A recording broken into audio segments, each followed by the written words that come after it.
सपने तो बहुत सजाया मैंने पर तू बेवफा निकली। सपने तो बहुत सजाया मैंने पर तू बेवफा निकली। है पत्थर दिल इंसान, इस दर्द का कोई दवा नहीं।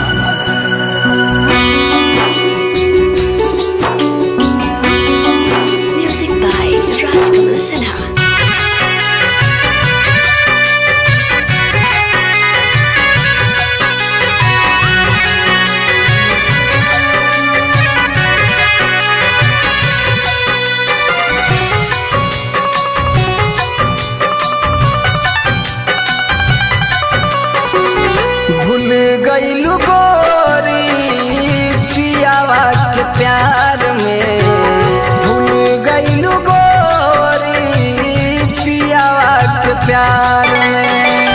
हमारा से मिले खातिर आवत रहलू रात में। भूल गईलू गोरी पियावा के प्यार में, भूल गईलू प्यार में।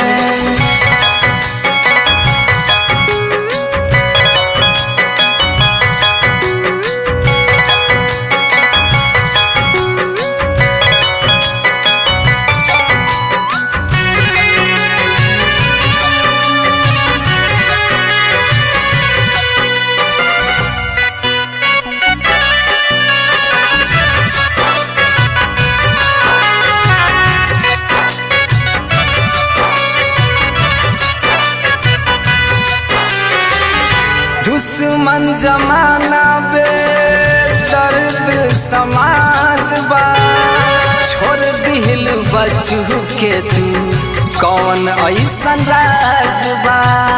सितम क्यों करती हो इतना कि मैं सह नहीं पाऊंगा। सितम क्यों करती हो इतना कि मैं सह नहीं पाऊंगा। डोली जिस दिन उठेगी तेरी मैं रह नहीं पाऊंगा। दुश्मन जमाना बे दर्द समाज बा, छोड़ दिलू रोशन के तू कौन ऐसन राज बा। खुनावा के आंसू रोइले हो,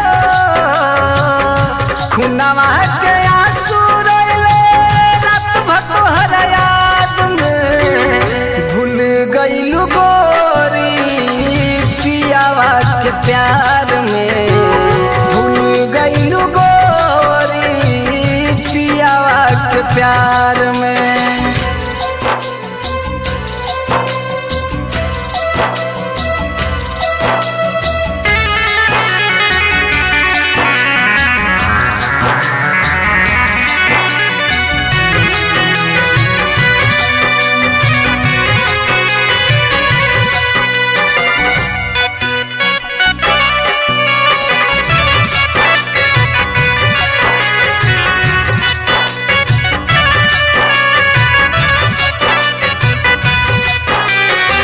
हथवा पे लिखल मिटा दिहु नाम हो, दिलावा पे लिखल मिटाइबू कैसे जान हो। इश्क मैं इतना करता हूँ तुमसे, सांसें तो तुम लेती हो पर जिंदा मैं रहता हूँ। इश्क तो इतना करता हूँ तुमसे, सांसें तो तुम लेती हो पर जिंदा मैं रहता हूँ। कभी शराब को देखना भी पसंद नहीं करता था मैं, आज इसके सहारे ही जिया करता हूँ। हथवा पे लिखल मिटा दिहु नाम हो, दिलावा पे लिखल मिटाइबू कैसे जान हो। सपनों में आई तू मिले हो, सपनों में आई तू